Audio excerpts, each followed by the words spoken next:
자, 시작을 해야 되죠. 슬레이트를 딱 칠게요.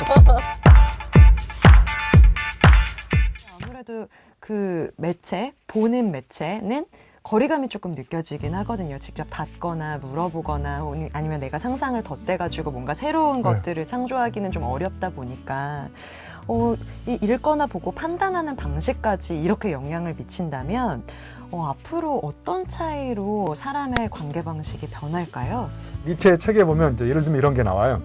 일체의 글 가운데 니체가 믿는 글을 뭘로 쓴 것만 믿냐면 피로 쓴 글만 믿는다는 거예요. 자, 그럼 이 글을 봤을 때 사람들은 이제 이 텍스트에 나와 있는 것들을 어떻게 해석할까? 자, 아날로그 세대가 해석하는 방식, 그 다음에 예를 들면 밀레니엄 세대, 또 요즘에 뭐 더 어린 세대들이 해석하는 방식. 자, 그러니까 이게 이제 텍스트 메시지 이렇게 써 있으면 이게 뭔 의미일까? 도대체 P라는 것이 무엇을 상징하는 걸까? 그래서 여기서 중요한 게 이제 텍스트 메시지를 주로 읽는 사람들의 굉장히 중요한 사고력의 차이는 이걸 심벌로 읽어내요. 네. 아, P가 뭐를 상징하는 걸까? 아, 저게 자기 온갖 노고와 체험과 그야말로 이제 산전수전 겪은 그런 자기의 어떤 온전한 몸으로 쓴 글, 이런 것만 믿는다는 거예요. 그러니까 니체가 얘기하는 P는 액면 그대로 P가 아니라는 거예요. 근데 이걸 영상으로 계속 본 아이들은 예를 들면 P로 쓴 글만 그러면 어떤 애가 유튜브 만들 때고 다 P를 막 흘리면서 이렇게 문장을 써놓으면 그걸 보는 놈들 P로 글을 쓰는구나 이렇게 해석할 수도 있다는 거예요. 그러니까 똑같은 메시지를 영상으로 전달할 때와 미디어로 전달할 때 그걸 해석하는 방식이 세대별로 굉장히 또 차이가 있을 수가 있어요. 왜냐하면 어떤 미디어에 우리가 굉장히 강하게 오리엔테이션이 돼 있는지에 따라서 그걸 해석하는 방식이 다를 수 있어요. 그래서 제가 이제 또 계속 이야기를 하겠지만 텍스트 같은 경우에는 주체가 읽는 독자가 그 문장 속으로 기어 들어가서 적극적으로 개입해가지고 그것을 담겨있는 의미의 껍질을 깬 다음에 그것이 무슨 의미인지를 막 파고들어서 캐묻지 않으면 메시지가 잘 와닿지 않거든요. 네. 근데 영상 메시지가 이렇게 보면서 지나가거든요. 네. 내가 굳이 막 파고 들어가려고 그러면 또 다른 메시지가 계속 나오고 흘러가고 있잖아요. 네. 그죠? 그러니까 소극적으로 개입하느냐, 적극적으로 개입하느냐. 그러니까 똑같은 메시지를 텍스트나 영상으로 줄 때 그걸 해석하는 사람이 얼마나 적극적으로 개입하는지에 따라서 사고방식, 행동방식이 달라질 수 있지 않을까. 그렇죠. 한편으로는 저는 악마의 편집이라는 말도 좀 떠오르거든요. 네. 보통 정보를 받아들일 때 어떤 정보가 액면 그대로 나오는 경우는 드물잖아요. 편집자의 의도에 따라서 편집이 어떻게 되느냐에 따라서도 피로 쓴 글만 믿는다를 교수님께서 이렇게 쫙 설명을 해주셨는데도 불구하고 피로 쓴 글만 딱 나와서 오해를 사는 경우도 있고, 그것을 받아들이는 그 시청자 입장에서는 거기에 대해서 약간의 의미도 좀 질문을 던지지 못하고 유영만 교수가 피를 좋아하는구나. 이제 또 하나의 차이는 이런 게 있을 수 있어요.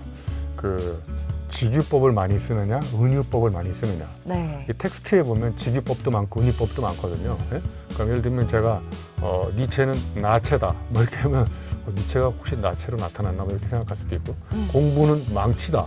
뭐 네. 독서는 피클이다. 막 이렇게 은유법을 쓰는데 사실은 이제 요즘 아이들은 다 그런 건 아닐 수 있겠지만 은유법보다는 직유법을 많이 좋아해요. 예? 네. 그러니까 은유는 뭐냐면요, 그 의미가 무엇인지를 한참 생각해보고 거기에 담겨져 있는 거를 A와 B, A는 B다 그러면 두 가지 관계를 막 들어가서 닮은 점도 찾아봐야 되는데, 이제 직유법은 그냥 뭐뭐 같다 그러면 바로 이제 생각할 필요 없이 그냥 바로 직설적인 메시지가 오잖아요. 그러니까 사람들이 그거 무슨 의미인지 빨리 얘기해. 똑바로 얘기 안 해?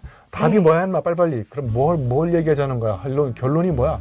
막 이렇게 승질이 급해진 이유도 사람들이 쓰는 언어가 차이가 있는 거고, 텍스트에는 저는 은유의 텃밭이라고 생각해요. 은유가 범람하는 데가 텍스트지만 영상도 물론 그런 게 있어요. 영상은 정말 직유법. 그래서 이 책에도, 유튜브 이 책에도 나오지만 영상은 여기 표현으로 얘기하면 재현, 표현한다고 그래요. represent라고 영어로. 그러니까 A로 그대로 옮겨서 전달하는 게 영어로 representation이에요. 재현, 표현. 예? 근데 아까 얘기했듯이 텍스트는 symbolization이에요. 막 네. 상징화시켜. 피. 진짜 피. 영상은 이 피를 보여주는데 텍스트에서는 피를 보여줄 수가 없잖아요. 그러니까 이제 얼마나 우리가 더 깊이 빠져서 해석해내느냐, 아니면 그냥 이렇게 쳐다보면서 저것이 무슨 의미인지 그냥 직설적으로 느끼느냐, 이런 것의 차이가 또 있을 수 있지 않을까. 예. 그렇죠. 사람과 사람 사이의 관계에서도 은근히 주고받는 눈길이라든지 뭐 이렇게 은유적으로 내 마음을 표현했을 때 오히려 그걸 알아차리지 못하는 경우들도 이제 시대가 바뀌고 이렇게 매체로 소통하는 방식이 바뀌면 정말 많이 바뀔 것 같아요. 네. 네. 교수님께서 지금 온라인 강의를 하고 계시잖아요. 근데 그 제자들에게 과제를 주고 받으실 때도 아무래도 은유적인 피드백보다는 제자들이 온라인이다 보니까 직설적인 피드백을 더 원할 수도 있을 것 같은데 어떠세요? 네, 이제 제가 여러 가지로 시도를 하고 있는데 오프라인에 가서는 네. 한마디로 10명한테 다 주면 되는데 여기는 1대 10으로 다 써줘야 되고 텍스트로 쓰면서 갖고 있는 생각 중에 하나는 내 감정이나 이런 걸 풍부하게 전달할 수가 없는데 그냥 얼굴을 맞대고 얘기할 때는 막 이렇게 표정, 손짓, 발짓 다 할 수 있잖아요. 네. 그래서 요즘에는 이제 줌을 가지고 화상 수업을 하거든요. 네. 화상 수업을 하니까 조금 이제 어느 정도 해소가 된 거야. 이렇게 아이들 얼굴도 뭐 이렇게 조는 것 같이 보이는 문제 그 사람한테 시켜버리고. 네. 그다음에 발표 준비를 A팀이 했는데 너네 발표하지 말고 B팀이 한번 해봐. 그럼 얘들 발표 준비 안 해왔는데 갑자기 B팀 뭐라 그러면 굉장히 난처하고. 이렇게 그리고 질문도 다 같이 이렇게 모여서 안녕하세요 그러면 사람들이 막 그 새로운 생각을 하나요? 안녕하세요 질문할 때? 안 하죠. 안 하죠? 네. 근데 사람들을 생각하게 하는 방법이 있어요. 어떡해요? 예림아, 네. 첫 키스 언제 해봤어? 많은 이제 생각이 떠오릅니다. 이렇게 이제 돌발 질문을 하면 오늘 날씨 좋죠? 뭐 이렇게 이럴 때는 사람들이 생각 안 하는데 굉장히 생각지도 못했던 화상 수업에 질문을 던져 애들도 깜짝 놀라고 이제 똑바로 쳐다보기도 하고 그래서 저는 이제 화상 수업을 하면서도 오프라인에서 할 수 없는 한계를 가급적 거기서 이렇게 구현해 보려고 네. 아이들도 그냥 나 혼자 이렇게 파워포인트 틀어놓고 외롭게 떠들어대는 것보다는 더 재미있어 하는 것 같았어요. 네. 그렇죠. 그러니까 아무래도 직선적인 피드백이나 뭐 이런 일반적인 영상으로 전달할 수 있는 것 이상의 뭔가 입체적인 행간을 읽는 혹은 새로운 생각을 불러일으키는 그런 네. 요소들을 주시려고 교수님께서 많이 신경 써주시고 계신 것 같아요. 뭐 그만큼 학생들도 이 지금의 미디어 위주의 소통보다는 더 입체적인 수업을 듣고 있을 것 같다는 생각이 드는데요. 이렇게 수업의 양태도 바뀐 것처럼 책의 내용을 보는 거랑 영화로 책의 내용이 똑같이 이렇게 구성된 그런 컨텐츠들이 있잖아요. 그것들은 또 어떤 차이가 있을지도 교수님의 생각이 궁금합니다. 그냥 이제 단도직입적으로 예를 들면 안나 까렐리라나 예림이 영화 봤나? 안나 까렐리. 네, 그럼요.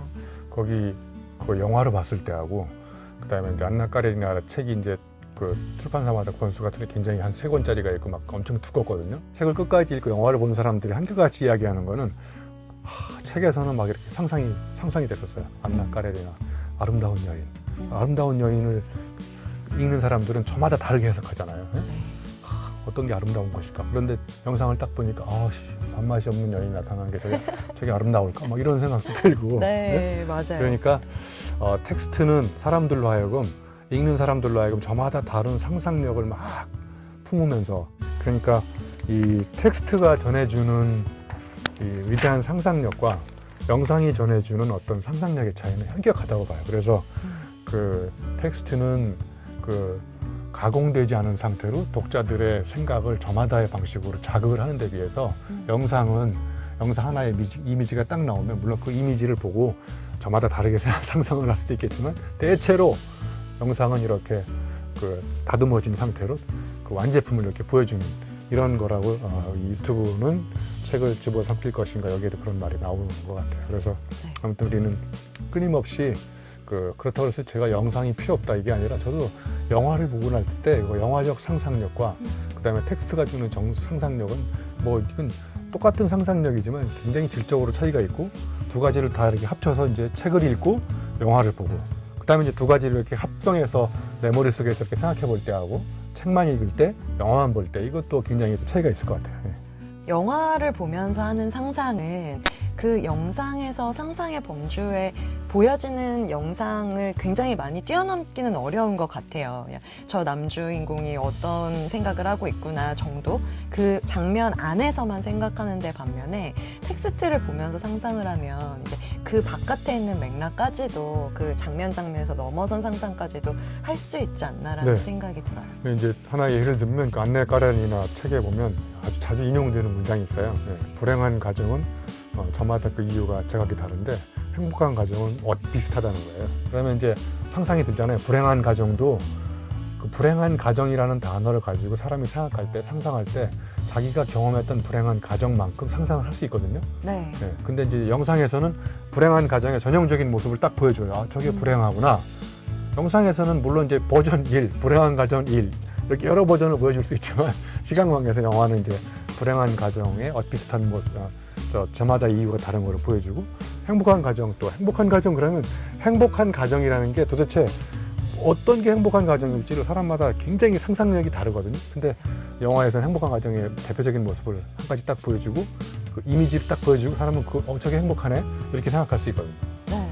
그러니까 상상력의 그 폭과 깊이가 텍스트하고는 비교가 안 될 정도로 영상은 굉장히 그 축소시켜서 보여주지 않나 이런 생각을 해봤어요. 네. 굉장히 심도 깊은 이야기를 매체로 전달받을 때 텍스트로 보는 것과 영상을 보는 것은 좀 차이가 또 있을 것 같아요. 예를 네. 들면 괴테의 파우스트 같은 작품은 굉장히 학문적으로도 혹은 철학적으로도 의미가 깊은 작품이잖아요. 그런 작품을 어떤 전문가가 짧게 영상으로 촬영한 것을 해설로 받아들인 독자와 직접 파우스트를 읽은 독자와 이렇게 정보를 이해하는 방식은 어떤 차이가 있을 것 같다는 생각이 드세요, 교수님? 네, 그 뭐 이제 지금까지 했던 것을 이제 거의 종합판이기도 한데, 네. 과연 이제 괴테의 파우스트를 처음부터 끝까지 읽어본 사람은 얼마나 될까? 네? 파우스트를 만져본 사람도 그렇게 많지 않거든요. 그래서 저는 늘 책을 꼭 한번 만져봐라. 네. 만지면 이게 촉감이, 내가 이걸 그 책이 나를 유혹해요. 너 나 좀 읽어봐라 제발. 막 이렇게 책이 유혹하는 경우가 있거든요. 그러면 이제 거기에 빠져들어서 한번 빠지면 이제 나올 수가 없는 그런 세계가 책의 세계인데. 그런데 이제 이거를 읽기가 어려우니까 이거를 요약 강의하는 전문 강사들이 이제 유튜버에 대거 등장하고 있습니다. 예, 그래서 파우스트 10분 만에 전체 요약을 해준다는 거예요. 그러니까, 예? 우리가 책을 읽는 것의 가장 중요한 목적은요, 발췌하고 요약하는 능력이에요. 나는 이게 굉장히 중요한 능력이라고 생각해요. 500페이지를 읽고 10페이지로 요약해. 그러면 10페이지로 요약을 하려면 뭐가 중요한지, 뭐가 중요하지 않은지를 내가 취사 선택해야 돼요. 발췌. 그러면 그 능력이 언제 키워지냐면 책을 계속 읽을 때 키워지는 거거든요. 네. 발췌할 수 없고 요약할 수 없으면 이제 누가 어떻게 해야 되냐면 누군가가 이 책을 읽고 요약한 것을 내가 의존하고 사는 거예요. 그러니까 내 사고가 점점 다른 사람이 요약한 사고방식에 종속돼서 나는 이제 사고의 식민지 상태로 내가 이제 사고의 기지촌에 가서 이렇게 기대고 네. 사는 거예요. 그러니까 이제 이해가 안 갈 때는 누군가가 이렇게 요약한 거 한번 들어보고요. 듣지 말라는 게 아니라 들어보고 그러면 내가 한번 읽어봐야 되겠다. 내가 읽어봤을 때 나는 어떻게 요약할까? 그러면 내가 요약한 것과 그 사람이 요약한 것은 차이를 한번 비교해보는 거예요. 왜 이렇게 많이 차이가 많이 나지? 똑같은 책을 읽었는데 여기서 우리는 또 놀라운 사유가 시작되는 거거든요. 그래서 자꾸 이제 읽다 보면 이제 그 사람을 넘어서는 나의 요약 방식이 나오는 거죠. 그래서 우리가 진짜 텍스트를 끊임없이 강조하는 이유는 텍스트를 읽어야 발췌하고 요약할 수 있고 발췌 요약하는 가운데에서 내 사고의 체계가 새롭게 세워져요. 왜냐면요, 이 텍스트는 영상과는 다르게 그 속에 굉장히 고밀도 농축된 저자의 사유가 체계화돼 있어요. 구조화돼 있고 그런 것들을 자꾸 파고 들어가서 내가 읽어봐야 내 사유 체계가 형성되거든요. 근데 영상은 그런 체계로 논리가 쫙 구조화돼 있는 게 아니라 누군가 그걸 읽고 자기 편의 방식으로 이렇게 쭉 이미지를 흐름으로 만들어버린 거거든요. 네?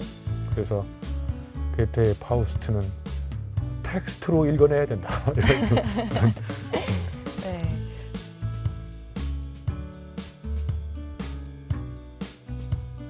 자, 그 생각을 해주세요.